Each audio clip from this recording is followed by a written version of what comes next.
Dạ, kính chào quý khán giả. Chào buổi sáng, kính thưa quý khán giả, hôm nay là ngày buổi sáng cuối cùng của năm 2020, hôm nay là 31 tháng 12. Tối hôm qua thì mới vừa xong cái chương trình show diễn cuộc đời với lại chú Hùng Hero. Thật sự là một cái đêm nhạc mà với mình vô cùng xúc động. Và mình tin chắc là quý khán giả, chắc là một số quý khán giả cũng rất là xúc động với cái chương trình tối hôm qua, và đặc biệt là trong cái phần mà gặp, mình nghĩ là nó giống như từng cung bậc của cảm xúc vậy. Lúc đầu là anh Hùng, chú anh Hùng Hero giao lưu với lại cái người bạn anh Xuân Cảnh, là anh thổi saxo đồng hành với ảnh. Rồi sau đó là tới cái cô Luli, là cái cô ca sĩ gọi là cái cô học trò của anh Hùng, là lên một bậc cảm xúc nữa. Và cuối cùng là nó vỡ òa lúc cái cảm xúc của anh Thạch. Anh Thạch là người mà trong cái đội quân kèn ở Nha Trang ngày xưa, mà giờ anh Thạch là người Quảng Ngãi, thì lúc đó xúc động vô cùng. Lâu lâu làm một cái chương trình mà nó nhiều cảm xúc vậy mà hạnh phúc vô cùng. Sáng nay đi để xem có gì vui vui, quay cho bà con coi. Con ơi cho cho chú ly sữa tươi bỏ cà phê đi. Ten. Chú lên 6.000 hả? Giờ đây coi. Là cái gì mang ra bàn chú nha. Ô. Dạ thưa quý khán giả, anh Cảnh đang ngồi. Hôm nay anh tới sớm dữ ta. Cái bàn mình ở đằng kia. Ôi dạ. Ủa sao hôm nay anh lên sớm vậy? Ở gần đây, bé thuê khách sạn gần ở đây, để sáng chạy ra đây uống cà phê. Ủa vậy là mình thuê khách sạn cho chú gần đây hả? Dạ đúng rồi, mình thuê đây cho chú, cho học quay cho chú dễ qua biểu diễn. Ủa quê đó, thuê ở đâu? Dạ, Mirin thuê ở đâu? Dạ Chu Văn An, khách sạn Đa Lộc. Chu Văn An hả? Vậy gần đây. Dạ cái đường này chạy ra chút xíu là Chu Văn An rồi. Dạ. Công nhận. Mấy giờ hôm nay anh về anh? Chắc là khoảng 11 giờ ra sân bay. 11 giờ ra sân bay. Mấy chuyến bay mấy giờ? Dạ, chuyến bay 13 giờ 30. Bay 13 giờ 30. Dạ. Bé Miri là bây giờ là trở thành chuyên gia chăm sóc các nhân vật. Hôm trước là coi như là riêng anh Thanh Điền là Miri là coi như phải chăm sóc, săn sóc đặc biệt. Đây là chuyên gia săn sóc đặc biệt. Rất là chuyên nghiệp nha. Rất là chuyên nghiệp. Rất là chuyên nghiệp. Đóng cái cửa lại đỡ ồn. Mình cứ nghĩ chắc là cũng già dặn lắm, chắc phải trên 30 ai về vô có 21, 2 tuổi gì đó. Dạ mới 29 hả anh? Hơi còn cắt luôn. Ủa Miri không uống gì Miri? Rồi, tự nhiên kêu mình bằng con luôn. Lúc thì anh, lúc thì con. Miri là cũng rất nhiều khán giả yêu thích nó. Bữa cho lên sóng một lần, bữa nay là xong thì nhiều bạn, nhiều anh trai trẻ cứ nhắn cho Miri lên sóng. Đọc luôn Facebook đi. Vậy là 11 giờ anh ra sân bay. Dạ. Trời, hôm qua thấy anh xúc động quá trời hả? Rất là cảm ơn sự kiện đã tạo điều kiện cho mình với anh Hero Hùng có một cái buổi giao lưu gặp mặt rất là xúc động. Cảm ơn anh đó, tụi em phải cảm ơn anh, tại vì không có anh thì cái chương trình hôm qua nó đâu có nhiều cảm xúc vậy. Cũng phải nhờ sự kiện luôn, bắt đầu là mình với anh Hùng mới được gặp nhau chứ. Dạ kính thưa quý khán giả, là khi mà mình phát hiện trong cái câu chuyện mình nói chuyện với anh Hùng ở nhà thì anh Hùng có nhắc đến anh. Lúc mà em nói bây giờ nếu mà mời thêm một cái giống như một cái người bạn chiến hữu anh tham gia 1-2 tiết mục thì anh nghĩ thì anh muốn mời ai? Thì đương nhiên là cái người đi cùng với ảnh ở trong Sài Gòn này là anh Xuân Cảnh rồi. Thì sao nói anh nói ngoài anh Xuân Cảnh anh nghĩ đến ai? Nói xưa anh có đi chơi với lại một cậu nữa, một cậu đó thì ở ngoài Nha Trang, đúng rồi anh nói Nha Trang. Thì anh nói là cậu này chơi trong cung nhạc. Rồi xong bây giờ cậu tự nhiên mất liên lạc luôn, rồi hỏi tên gì, có tên Thạch. Đó thì xong là mình coi như giao nhiệm vụ cho bạn Miri là phải làm sao truy lùng ra chú Thạch, mà không biết bằng cách nào. Hôm qua giờ ai cũng hỏi. Và cái đó là bí mật nghề nghiệp nha. Dạ, nghề nghiệp của nhà báo, kỹ thuật của nhà báo mới tìm ra được. Rồi xong khi mà các bạn nghe nói mời anh là vừa nói cái là anh nói anh sẵn sàng anh bay vào liền luôn, anh không có thật sự luôn. Bây giờ lại tới giờ này cũng chưa có không có cách xê gì hết, không có cái cách xê cho chú luôn á. Trời chết rồi. Thôi lát nữa xíu em gửi anh. Cái đó không quan trọng, không quan trọng.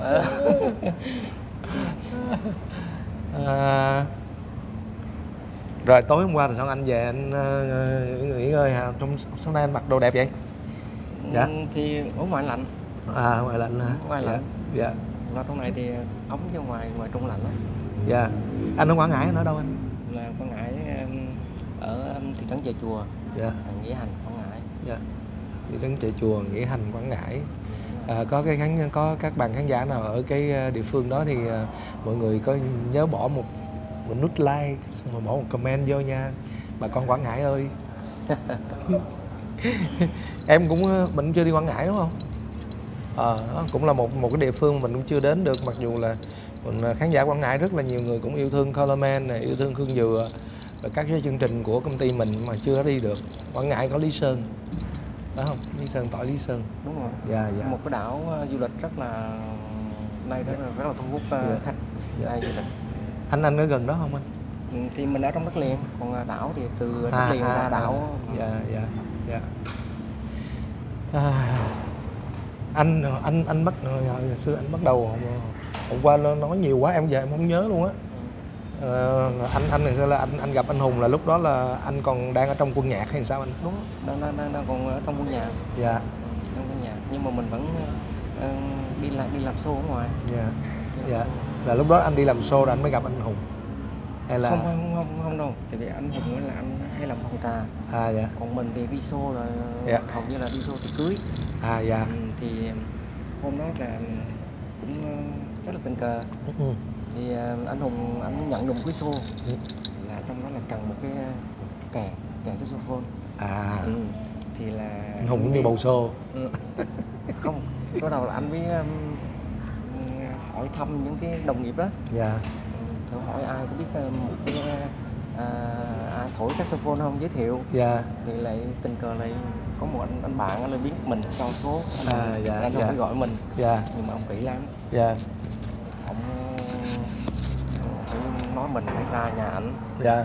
Rap nhạc qua thì ông nghe thì rồi tiếng kèn rồi ngón nghề rồi sao. Dạ. Thì ra rap một buổi. Dạ. Anh ok.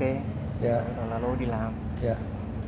Cái đó là cái Dạ. gặp nhau là vậy. Dạ. Tức là qua giới thiệu của bạn bè anh em cho số điện thoại. Dạ. Rồi mới gọi mình.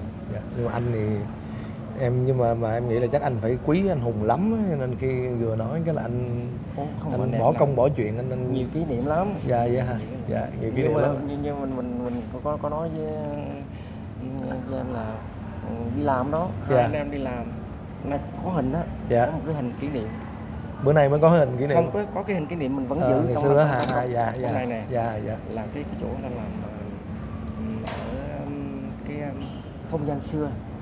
Không gian xưa của mình với anh thôi. Dạ. Ca sĩ, thế nên như là anh kêu hai bạn ca sĩ nữa. Dạ. Nghĩa là mình với anh là làm nguyên cái chương trình một đêm á. Dạ. Cái đêm nào cũng làm. Cái rồi đang làm yên ổn có người tới giành sân.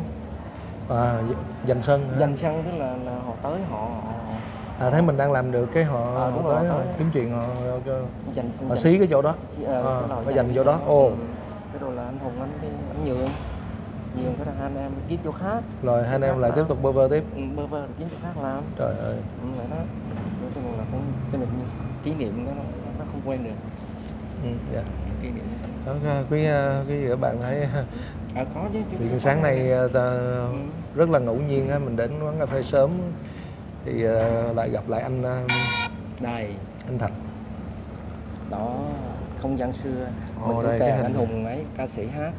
Anh ngồi đang nó mà bị giành sân nó đang làm anh em đang làm cái này năm mấy mà em thấy cũng 6 năm, cách 6 năm rồi. 6 năm mà thấy y chang à.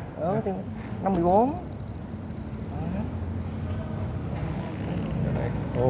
Hay quá đây.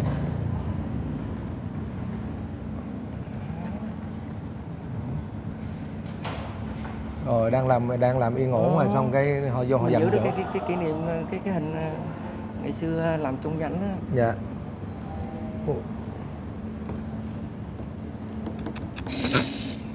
Gian nan ha. Rồi sau đó là coi như cho nên có rất nhiều kỷ niệm. Dạ, dạ. Rất nhiều kỷ niệm. Nên là mình cũng quý anh Dạ, quý mình. dạ. Anh em làm rất là đó, thì hồi hôm đâu Dạ. có rap đồ gì đâu. Dạ. Tức là đùng rất bất ngờ, nhưng mà anh em chơi vẫn khớp như Dạ. vẫn khớp. Đúng nghĩa là tâm ý hợp nhất á. Dạ. Mình hơi xúc động cho nên là nó cũng lộn ngóng từ luôn đó. Không, cái bài Xóm Đen là có chuẩn bị. Dạ. Nhưng Cái bài kia là bây giờ tháng mấy á, thì là dạ. Cái đó ngẫu hứng mà, tại vì hứng. ngẫu hứng mà không. Thật sự cái chương trình Show Diễn Cuộc Đời này là có cái phần mà ngẫu hứng là theo yêu cầu của khán giả tại cái sân khấu cũng như là khán giả trên livestream. Cho nên là quý khán giả thông cảm dùm là nó không có tập, làm gì làm phải có tập trước, không có tập trước không có rap được. Tại vì một nhạc cụ không đã khó rồi, chứ đừng nói mà một nhạc cụ với một người hát đã khó rồi, chứ đừng nói một nhạc cụ rồi 2 nhạc cụ rồi 3 nhạc cụ mà gom lại rất là khó nên là. Để mà ăn xong với nhau là dạ, mà gần cái chục năm nó nghe mấy anh nói là gần 10 năm làm chung với nhau lâu ngày làm chung với nhau, thì dù có bỏ 5 năm 6 năm nữa, nhưng mà khi gặp lại là vẫn làm vẫn y chang. Dạ. Chỉ là cái cảm xúc nó khác thôi. Vẫn sống như thường.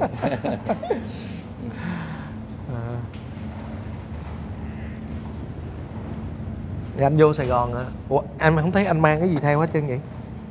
Chúng mặc có đúng bộ đồ à? Còn hôm qua cũng mặc bộ đồ này. Chưa kể, dạ. chưa kể cho nghe. Dạ. Tức là chưa kể cho nghe. Ở Quảng Ngãi là sân bay Chu Lai. Dạ. Đặt vé, đặt vé là Chu Lai đi Dạ. Thành phố Hồ Chí Minh. Dạ. Thì từ muốn ra Chu Lai là phải đón một cái tuyến xe buýt ở thành phố Quảng Ngãi. Dạ. Là ra Chu Lai. Thì có cái tuyến xe buýt 6:30. Dạ. 6 giờ mình có mặt ở đó rồi. Dạ. Thì trước cái trạm xe buýt còn có một cái khách sạn Cẩm Thành. Dạ. Ngay khách sạn Cẩm Thành thì nó có trạm xe buýt. Dạ. Thì mình tới đó 6 giờ rồi mình để cái càng này và cái vali cũng chuẩn bị đồ, tức là trong đó có đồ diễn này, rồi một cái bộ micro chuyên dụng cho càng. Dạ. Rồi nó mười mấy triệu. Dạ. Rồi đồ đạc đầy đủ hết trong một cái vali còn lắm. Dạ. Nhưng mà mình còn sớm đó. Dạ. Qua bên kia đường mua bánh mì, Dạ. ly cà phê. Dạ. Thì mình quay lại thì cái vali nó không còn, chỉ còn cái càng không. Tại vì chỗ đó là cái trạm xe buýt. Ủa rồi cái bộ micro nó cũng đi luôn. Nó nằm trong cái vali. Rồi bộ micro mười mấy triệu trong đó. Và cái bộ micro giày dép ở trong đó nữa. Thì là cái chỗ trạm xe buýt đó là có người xuống rồi người lên. Dạ. Rồi người xuống thì ở đó họ đón taxi. Dạ. Có thể là họ cầm nhầm. Ví dụ như là taxi nó tới đó là taxi có thể là họ cầm nhầm. Taxi nó tới nó xách đồ đó thì họ chỉ rồi vậy đó là đi lên xe xách đồ cũng có thể là cầm nhầm. Trời ơi, anh đúng rồi. Anh đi đâu là cái như vật bất ly thân, anh để xong anh đi qua băng qua đường mua bánh mì nữa. Rồi xong anh để cái vali đó là em nghĩ cái này không phải là họ cầm nhầm đâu mà họ cố tình họ cầm nhầm á. Nhưng mà may cái là đồ thì không sao, nhưng mà quan trọng cái càng này. Thì mình quen với nó rồi mình nhưng mà cái bộ micro kia nó cũng là nó coi như bộ micro kia mất luôn rồi gì nữa. Thì nó nằm ở trong cái xác đó, không có thể không biết đâu là họ cầm nhầm sau rồi họ trả lại. Mình còn không biết được. Không trả lại là cái bộ micro đó mà mười mấy triệu kìa anh nói. Trời đất.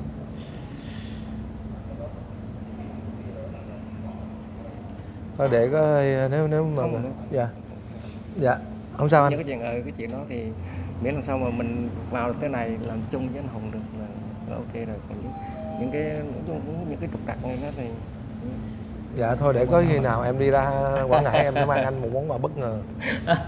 không phải có dịp Dạ, người Quảng Ngãi cũng rất là mến khách. Dạ. Nhưng bây giờ anh còn chơi hả? Anh còn chơi ngoài đó không anh? Vẫn còn, tức là mình nhà hàng tiệc cưới mình làm ở nhà hàng Phương Đông.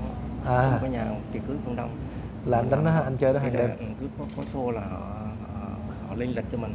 Dạ. Rồi cái tới có cái lịch tới ngày tới giờ đó mình tới mình làm xong cái tới tháng thì cũng nhận lương. Dạ. Cũng như là người cũng nhân viên trong nhà hàng. Dạ. Mình chơi càng saxophone. Ồ. Là vậy thôi á, chứ còn bình thường anh đâu có ở ngoài đó đâu có hoạt động gì để cho mình chơi nhiều đâu. Ngày trước thì là cũng có làm cái hát giao lưu. Một cái phòng cà phê hát giao lưu Dạ. Cẩm Viên, Dạ. Cẩm Viên thành phố Đà Nẵng. Thì nó cũng Họ mời anh ra đó. ban nhạc Ra đó biểu mình diễn. làm chung với một anh Hà. Dạ. Dạ. Làm chung đó thì cái hàng đêm là tới những cái người lớn tuổi rồi tới đó họ đăng ký rồi họ hát giao lưu với nhau. Dạ. Từ 8 giờ đến 10 giờ. Dạ. Nhưng sau này cái mình tự nhiên cảm thấy nó yêu thiên nhiên. Dạ. Khi mà mình lên cái núi á, Dạ. mua một cái rẫy, mua cái rẫy làm cái nhà sàn, có chụp hình đưa cho bé. Ồ, vậy bữa nào mình ra ngoài lên đó chơi. Mình đi đó đúng. Dạ. Chuột gà, nuôi gà nhiều lắm. Dạ. Dạ. Cả 50-60 con gà. Dạ. Gà là gà rừng với là gà giường rồi nghe, Dạ, chứ không dạ. phải là như gà trong này đâu. Dạ. Gà Dạ, ngon chú lắm. Thạch ở trên đó. Ồ, dễ thương quá. Dạ, tự xây luôn. Tự làm, tự đốn tre. Đó, tự đốn tre. Tự Rồi. làm luôn, tự thiết kế, tự làm, tự Cái ở chỗ này thôi. ở được mấy người anh? Có mình ở rồi. Dạ, vậy thôi mình cũng khó lên đó. Không, ở được đông. Ở được đông chứ, á. đây nó có sảnh nhậu đó, Có sảnh nhậu rồi, dạ. Dạ. có sảnh. Thôi bữa nào có dịp ra đó ghé lên đó ha, ghé lên đó nghe saxo rồi xong rồi ngồi ăn gà, nhậu thịt gà, bả cháy bò chét.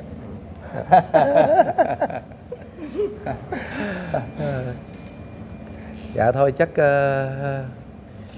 đây là những cái khoảnh khắc mà nó rất là ngẫu nhiên nhưng mà cũng muốn chia sẻ với quý khán giả, và vô tình thì mình lại nghe được cái câu chuyện của ảnh vào, ảnh mất toàn bộ đồ đạc hết.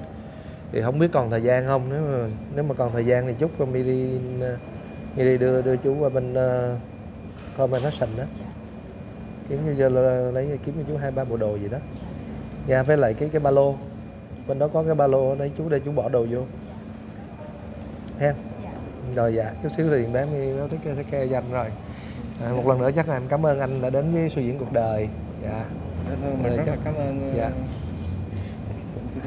Dạ, tên là Điền. Em tên là Điền. Dạ, Bửu Điền.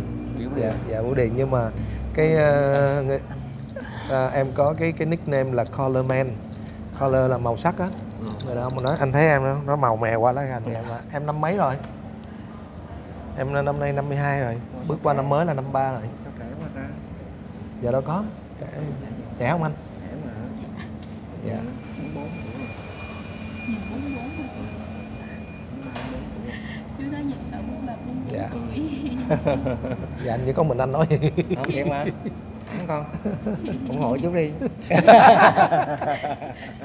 Không thiệt à.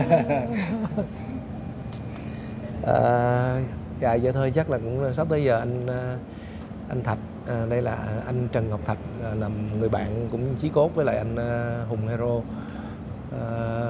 Thì giờ anh phải chuẩn bị đồ đạc để anh chuẩn bị ra sân bay.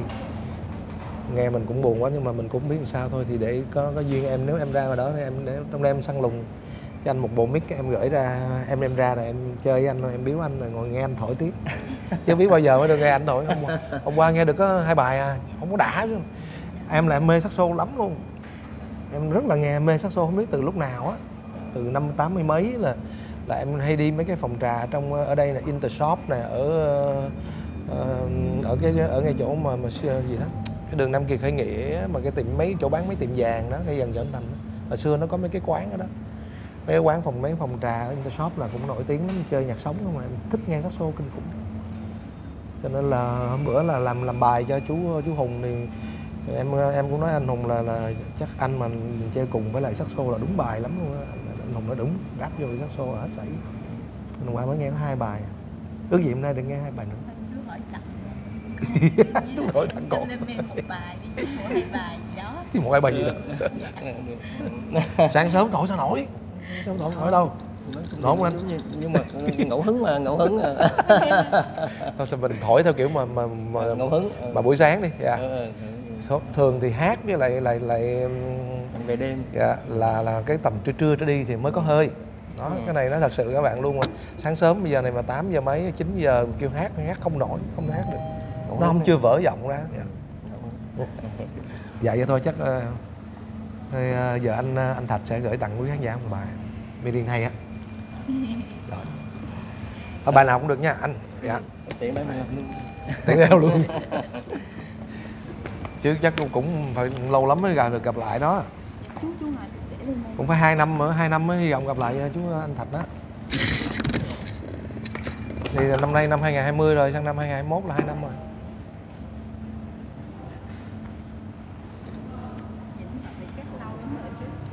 Đồ cổ không có không. Cái càng này là Trời, cái sản hộp xuất gỗ. năm 1926. Contori. Ôi gần 100 năm cái càng, gần 100 năm. 106 năm nữa là đủ 100 năm. Chụp cái càng 100 năm nè. Ui, hơi bị đỉnh luôn á. Nó là Contori. 1926 rồi, anh sưu tầm nó độc vậy ta. Cái series này mà đánh lên mạng thì nó sản xuất khoảng năm 26 đến năm 27. Dạ, dạ. Năm 1926 1927. May quá nó xách cái vali về, chứ nó xách cây kèn này thôi. Quý lắm, bây giờ khó kiếm lắm. Dạ. Dễ kiếm. Đồ cổ. Dạ, đồ cổ. Không mà cái tiếng hôm qua em nghe cũng đã lắm á. Qua âm thanh rồi. Dạ. Bây giờ là thủ mộc này, còn là thủ chay không có nhập điện, không có gì hết thôi. Là gửi cái cùng gửi. Dạ. Em xin phép anh nói gắn vô mic thì mình nói đây. Gửi anh Điềm. Dạ. Gửi con dạ. Vinh. Gửi bé Vinh. Bé Vinh. Tưởng bà già, tưởng bà nào già lắm, lớn lắm. Bài Diễm Xưa của cố nhạc sĩ Trịnh Công Sơn. Diễm Xưa, Diễm Xưa, Vinh Xưa.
Hay quá anh ơi.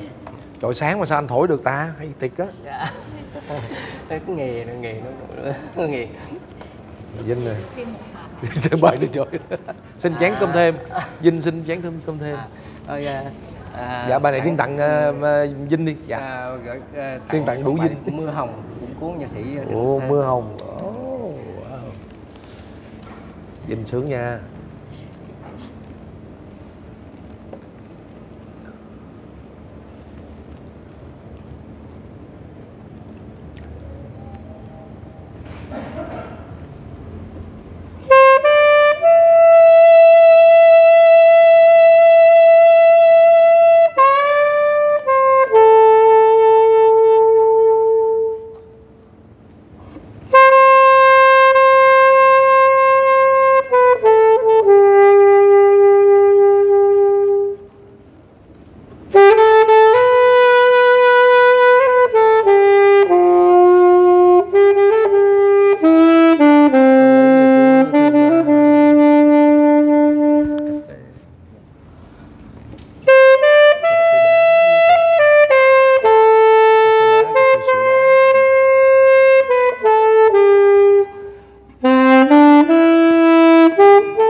nhận thổi không có qua ấy nghe đã quá hả?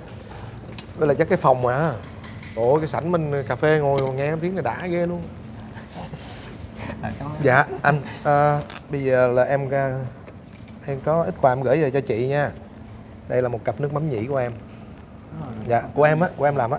Dạ. Rồi 3 cái cà phê. Đây cà phê đá, cà phê sữa đá cũng của em luôn. Ủa, sao quà quá trời á. Dạ. Rồi lát của anh kia em không biết là rác ra sân bay cái nước mắm này tính làm sao này có hoặc rồi. Cái gì nếu ấy thì phải gói quấn lại hay sao nè. Dạ rồi đó. Rồi lát nữa bé Vinh nó chở anh qua bên kia. Nói chú Vượng chở qua bên kia để tặng chú 2 bộ đồ. Dạ. Còn này là quà của em. Nha anh. Đó. Nó không đáng bao nhiêu nhưng mà dạ. Em cảm ơn anh tham gia với tụi em. Dạ. Cảm ơn chương trình rất nhiều. Dạ. Dạ thương quá, hy vọng có dịp gặp lại anh Quang Hải nha anh. Dạ. Nghe anh thổi nữa cái này, nghe cái này rất là ghiền luôn á. Rồi, dạ xin chào tạm biệt quý khán giả, chúc quý khán giả một năm mới ha không? Chúng ta chuẩn bị bước sang trước thềm năm mới thì chúc quý khán giả bước sang một năm mới thật sự là an khang thịnh vượng và mọi khó khăn sẽ qua đi. Hy vọng rằng là năm 2021 sẽ đến với nhiều điều khởi sắc hơn, với nhiều tín hiệu mới, nhiều cơ hội mới. Chúng ta đã trải qua một năm 2020 nó quá vất vả rồi. Những cái khoảnh khắc lắng động như vậy nó trong cảm giác nó thư thái vô cùng. Cảm ơn cái tiếng kèn của anh Ngọc Thạch cũng như là cái tình cảm của anh dành cho anh Hùng Hero nói riêng và show diễn cuộc đời nói chung. Thật sự mình rất là xúc động. Cảm ơn quý khán giả đã theo dõi và ủng hộ show diễn cuộc đời. Và cũng mong quý khán giả tiếp tục ủng hộ cho anh Ngọc Thạch là một cái nghệ sĩ mà có thể nói là rất là có duyên với cái chương trình show diễn cuộc đời của mình. Quý bà con cô bác ở Quảng Ngãi, Đà Nẵng là những ở khu vực miền Trung cần gì cứ gọi alo cho anh Thạch để book show. Anh em nghệ sĩ như là có thêm show. Dạ có thêm show. Dạ. Rồi số điện thoại anh đó, số điện thoại anh là 0908 295 200. Dạ 0908 295 200. Dạ đó là số điện thoại để book show của anh Ngọc Thạch. Đó cũng là số điện thoại quản lý của anh Ngọc Thạch. Dạ. Rồi số bên này mà năm mới cũng chúc quý vị đang xem chương trình sức khỏe, an khang thịnh vượng. Dạ. 0902 anh 0908 295 200 0908 295 200. Đó là số điện thoại để quý bà con cô bác book show ủng hộ cho anh Ngọc Thạch. Anh đáng yêu lắm luôn, dễ thương vô cùng. Chào người khán giả. Tạm biệt. Rồi cảm ơn Vũ Vinh, hay quá Vũ Vinh. Cảm ơn cậu. Cảm ơn chú. Rồi bó hoa vẫn còn giữ nè, bó hoa từ tối nè mà quý bà khán giả theo quý thật sự luôn sáng. Đi đâu mang theo đó. Dạ. Đây là cũng như là một món quà tinh thần. Dạ. Rất là quý. Dạ. Người nghệ sĩ chỉ cần chuyện đó thôi. Dạ, người nghệ sĩ chọn câu này ạ. Dạ rồi. Thôi chắc để tranh thủ đi ha Vinh ha, sao trễ giờ chú á.